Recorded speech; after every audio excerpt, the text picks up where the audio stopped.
What's going on, guys? Aarava here, and welcome back to my F1 2017 career mode. This is episode number 41 today for the start of Season 3. And obviously, last time out, we ended things on a bit of a cliffhanger in terms of what team I'd be picking. And we kicked things off with where we left off, basically, at that menu, choosing our team. And after much debate and kind of, talking over in my head of what I wanted this season to be and what I thought we could achieve, perhaps, I thought I'd just go for it and we'll stick to the long-term plan that we set out at the start of Season 2. And we're going to be staying with the Renault F1 team. We're going to be staying as our first driver. We're going to be keeping the R&D points we have earned at the end of this season. And so that means straight away, even before we travel to Australia, it's time to do some work on the car. Because due to the transition between seasons, Season 2 to 3 now, because due to the transition of seasons, we can actually purchase some upgrades and they'll get installed straight away for the next race in Australia, because there's that kind of quote-unquote winter period where basically there's no time there. There's no, the 4 weeks, the 2 weeks the upgrades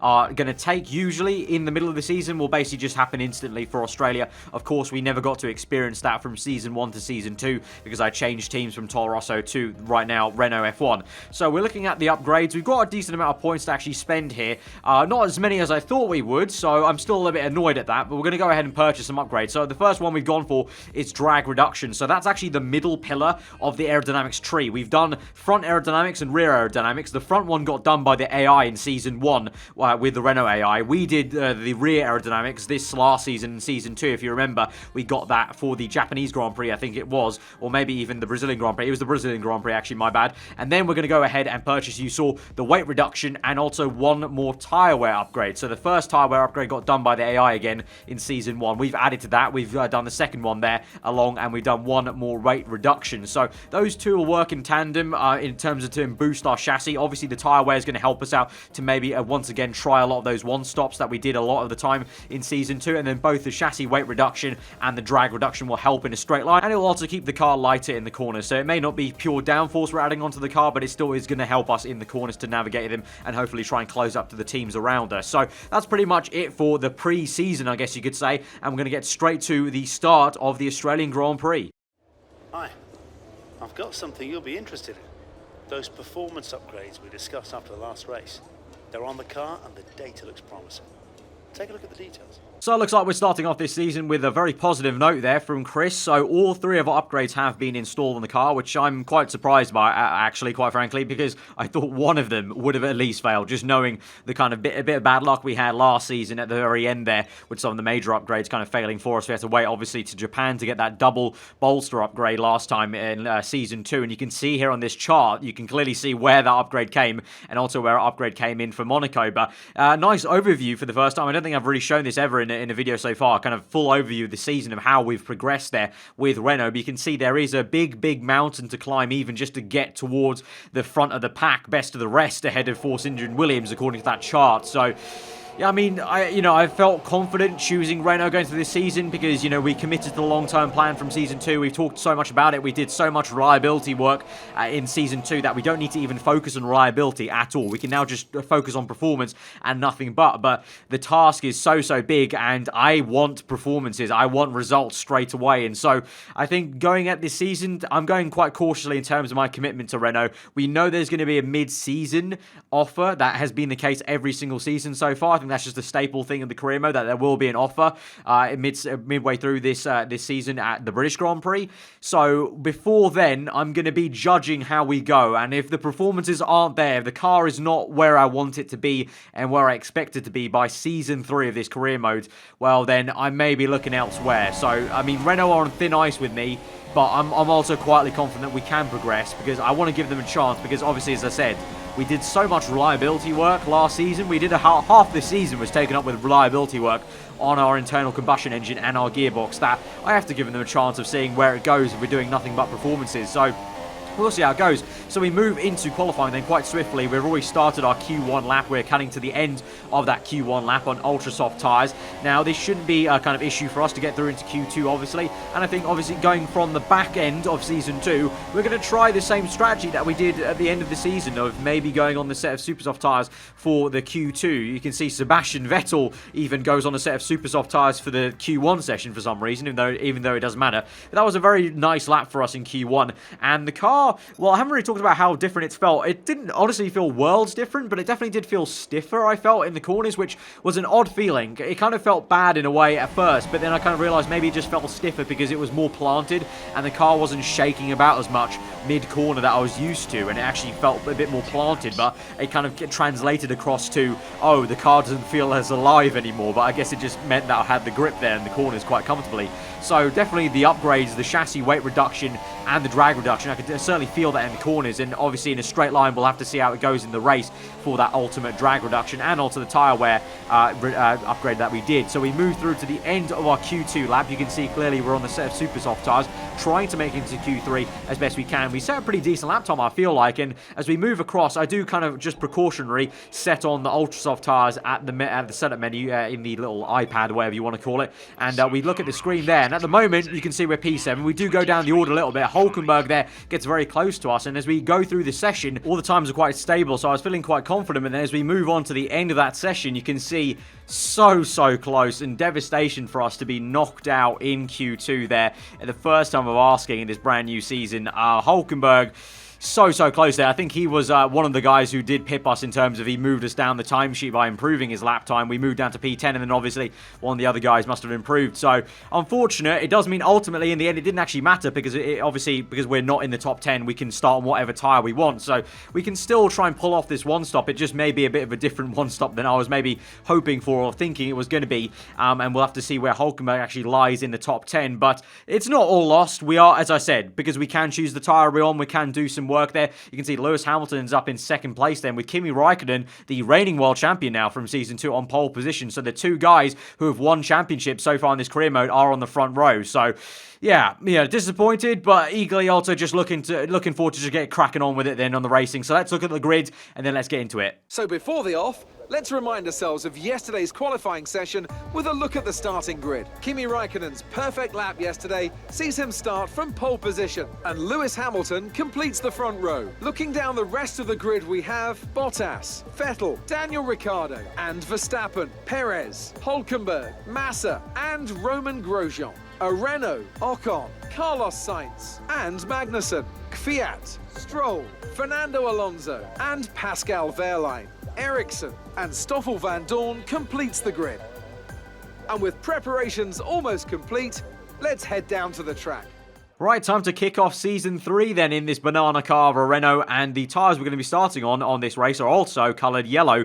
As you can see, we're going for the soft tyres, the hardest compound available, and then going to a set of super soft. So essentially the flip way I would have done this race had I got into Q3 essentially. But we fuel up the car like we have done a lot of times in Season 2 to use that rich mix. We know how good the Renault engine can be with rich mix, so let's just get straight into it. The start of Season 3, episode number 41, as we go to 5 red lights for the Australian Grand Prix. 5 lights are out and we're underway, and it is a good start for us compared to Roman Grosjean and our teammate Hulkenberg, who's bogged down quite a bit there. Felipe Massa trying to go on the outside. We dive it down the inside between Grosjean and Hulkenberg, and we've made 3 overtakes in the span of one corner into turn 1. Very aggressive there, and that is the exact kind of start we needed, especially with this strategy. We're on the hardest compound of tyre, and now we're ahead of a load of people who are on softer tyres, so pretty much we're just going to be a pain in the arse for them to be ahead of them. We're behind Sergio Perez, though. That's the other car we can try and overtake before we're pretty much better than the rest there. But you can see at the moment, I believe it's a Mercedes 1-2, then followed by 2 Ferraris, and then 2 Red Bulls. So it's all kind of like Noah's Ark at the moment, as Perez now caught napping a little bit. We nip it down the inside at the start of Sector 2, and it's a great overtake there on Sergio Perez. I don't know what on earth he was doing, but he literally just broke so early and took so little apex speed there. We just nipped it down the inside. Very easy for us to squeeze him out then, and we're up the order then. So we're up into P7, that will be then. So we look later into the race onto the other Renault car of Nico Hulkenberg, our teammate, who's not had the best start obviously into turn 1. We kind of mugged him off, and also Grosjean, but he goes down the inside of one of the Toro Rosso cars. Can't quite tell who it is. I believe it may be Sainz, and he goes round the outside in the high-speed chicane. So a good little pass there for Nico, and he actually puts Sainz off so much that he's also got Grosjean now for company there. Side by side they'll go and battling away. We can see a bit of clean air there for Nico to maybe try and chase after then Felipe Massa, who at the moment is behind Sergio Perez, I believe, in the pecking order. You can see then as we move late into the Grand Prix, it's the 2 Red Bulls squabbling over each other pretty much as they fall away from the 2 Ferraris and 2 Mercedes cars, and it's Daniel Ricciardo up ahead of Max Verstappen, who makes a mistake, and he's got on the grass a little bit. He's got one tyre on the grass, and it looked like he locked up there, got under pressure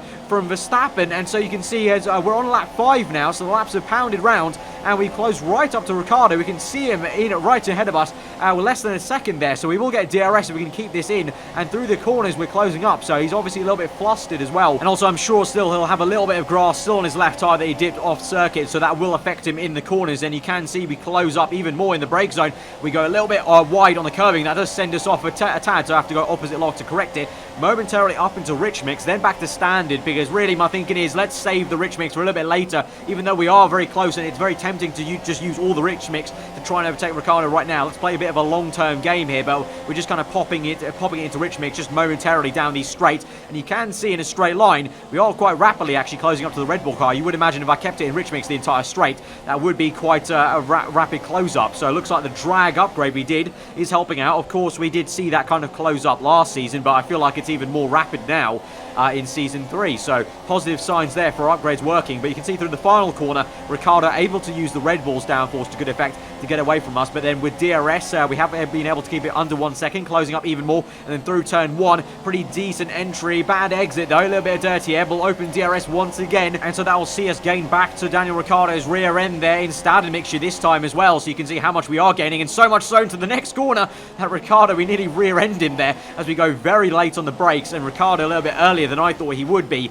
and so that flusters us a little bit, puts us off, and so we have to wait till the next lap 8, and then pretty much it's a case of I didn't really learn my lesson from that previous lap, because we close up in this same exact place and I pretty much do the same exact thing, brake late, and just about manage to miss his rear end there. So I'm just getting a little bit impatient really, because I want to overtake him, but it's just a case of I don't have enough pace just yet, because obviously you would expect that we're on the soft tyres, he's on the ultra softs, but then we move later into that same lap through the high speed chicane. Really good right-hander exit there up into actually lead mixture right now at the moment, because we're trying to save fuel, but we actually get enough of an exit to maybe pop it down the inside. We'll go very, very close toe-to-toe with him for literally a split second, but then he has it on the exit, and that was more of I wasn't really in a full overtaking attempt from me. That was more of just a kind of a lunge, maybe just to put him off a little bit, and maybe just see what we've got in the corners compared to him. You can see the entire time I am on lean mixture, because I was trying to save fuel, because I'm not trying to overtake him right now in this stint. I do want to leave it till later, and actually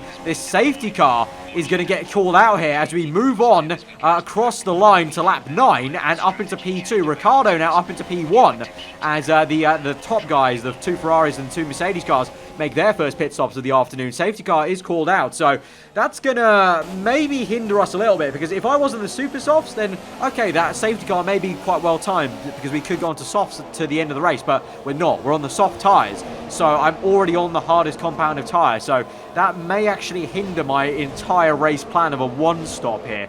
We'll have to see, but right now we're looking at a replay and getting a sense of why the safety car got called out. It's a bit of a long story basically. As you can see, Van Dorn overtook Alonso, and Alonso has some sort of issue. So you've got Ocon, I think this is, going down his inside, or actually no, I think it's Perez, my mistake, it's Perez, goes down the inside of Fernando Alonso.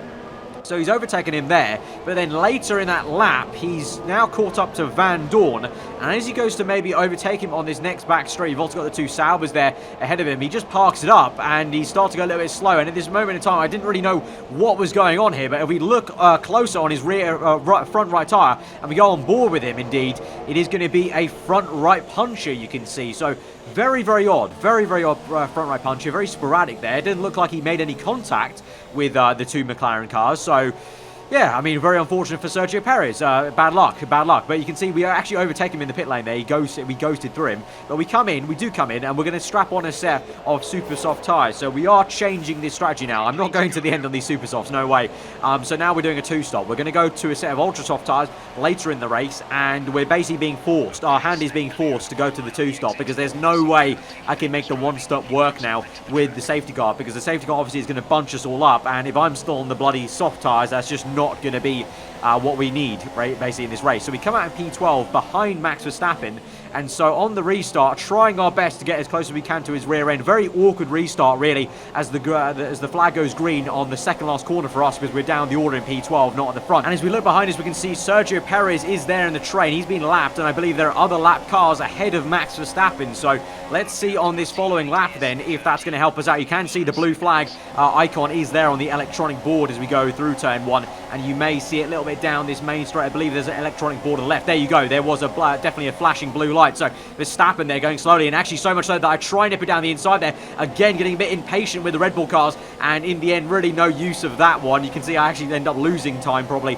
to Verstappen there, but just again, I'm so eager to overtake them, but there's just never a good opportunity at the moment so far in this race. But now as we close up once again, you can see he is definitely getting slowed down by not only Carlos Sainz, but I believe Sainz is there for position. I believe the next car ahead of them, though, is a lapped car potentially. I can't quite tell really on the actual icons themselves in terms of the numbers, but either way there's a bit of a train forming behind whatever car that is, lapped or not. And so as we go through to the high-speed chicane, there's a side-by-side moment there between a Ferrari, I think that was, and another Toro Rosso. But through the second phase of the chicane, getting a lot of speed there up into Richmond, and now down the back straight, also getting a tow from the rear end of Max Verstappen. We're going to get enough overspeed to shoot it down the inside of not only one but two cars there, the Toro Rosso included. And so we are up into 10th place from P12. You can see on the exit it allows Verstappen to go side by side with Carlos Sainz, but that's been a 2-for-1 move on those two cars, and that has been the most aggressive move I've made so far on this game, I think. And so we're really in the swing of things, and this is exactly how I think that I want the rest of the season to go in this Renault car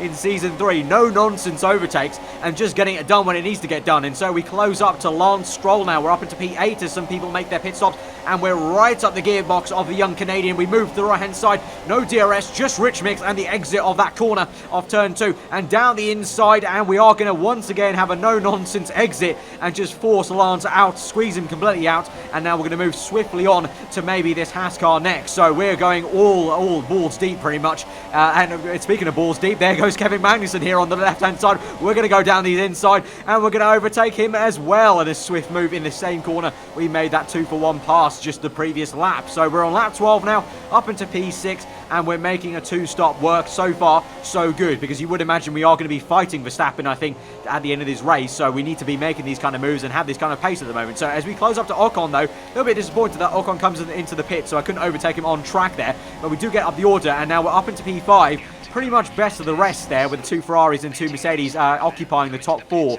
And we move all the way to lap 20 now, and pretty much so far we've just been doing the job in P5 as best we could. You can see on the top left we're up into P2 technically now, because some people have already made an earlier pit stop, but myself and Verstappen come in for what will be both of our last pit stops this afternoon onto a set of ultra soft tyres. So far, that second stint was pretty much as well. That second stint went as well as it could have gone. You know, made some very aggressive moves, then got in some clean air, and pretty much did the best I could to drive to the delta time, try and just have the most consistent pace I could. Verstappen did definitely close up to us. You can see how close he is now in the pit lane compared to when I overtook him and then kind of passed Lance Stroll. But you would expect that. Obviously, he is in a Red Bull car. Our car is still not actually as fast as the Red Bull car, as much as I can drag the car up on pure pace and paper. That Red Bull's still faster, so you would imagine it's no surprise that Verstappen did close up to us. But now with 8 laps to go, we just try and do the best job we can. We've got a lot of fuel to burn actually, so now this is where that save rich mix is going to come into handy here to try and allow us to pull away from Verstappen potentially on the straights. But in the pecking order, it's Lewis Hamilton followed by Sebastian Vettel, who's being closely chased down by Valtteri Bottas.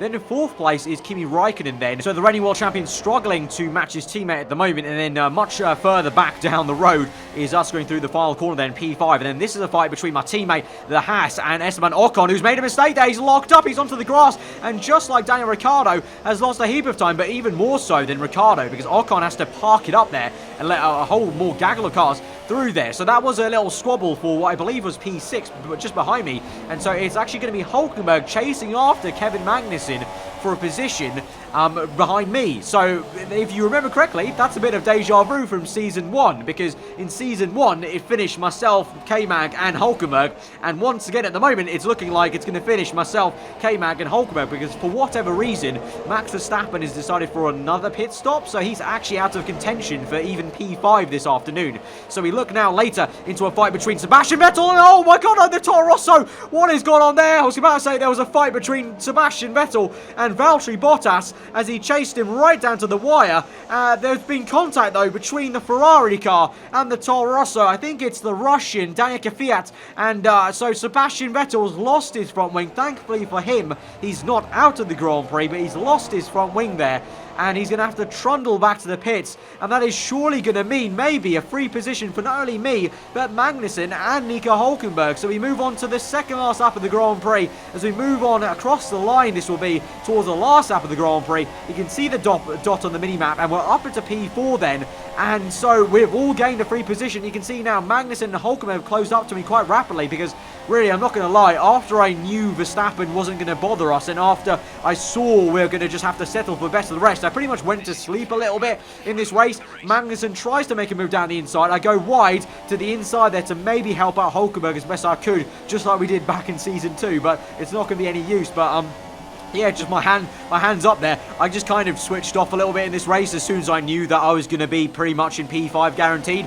Then I kind of woke up after Vettel retired and we got a free position, but nothing else really changed in that race. It was a very kind of pedestrian finish to the end, unfortunately. Not too much action to talk about, but we weave across the line because we are going to get P4 to match what we did in Season 2, and it's pretty much matching the positions from P4 down to P6. That will be with myself, K-Mag and Hülkenberg all there for the pickings. This time though, I do believe Ricciardo came in P7 this time round, but it's Lewis Hamilton that wins the Australian Grand Prix from Valtteri Bottas to Kimi Raikkonen. So bit of a yo-yo we saw in Season 1, the two Mercedes very consistent and getting a lot of 1-2s. Then Ferrari came back with a resurgence in Season 2, and now Season 3 looks like the Mercs are back. So a little bit of yo-yoing between the top two.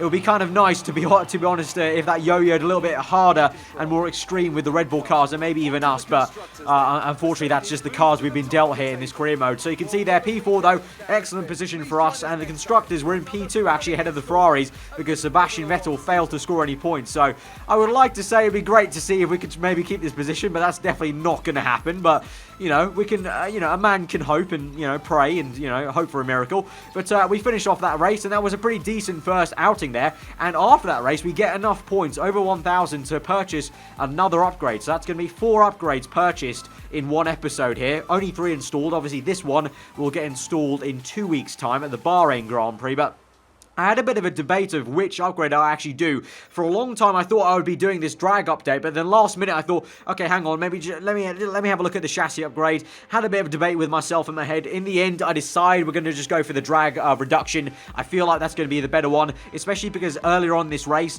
the way I was able to close up to Daniel Ricciardo when I was in his slipstream, and also Verstappen and Sainz, was so fast. I feel like the drag reduction in this game is going to be very, very good for us, for how we can succeed in the Renault team. So that's what we've gone for then, and so that's how we're going to round out this first episode of Season 3. So guys, if you have enjoyed that episode, smash that like button. It'd be great if we could try and get over 3,000 likes for the start of Season 3, guys. Let me know what you thought in the comments below. If you're new, then do get subscribed for weekly Formula 1 content. I've been Aarava. Hope you enjoy the rest of your day, and I'll see you guys next time.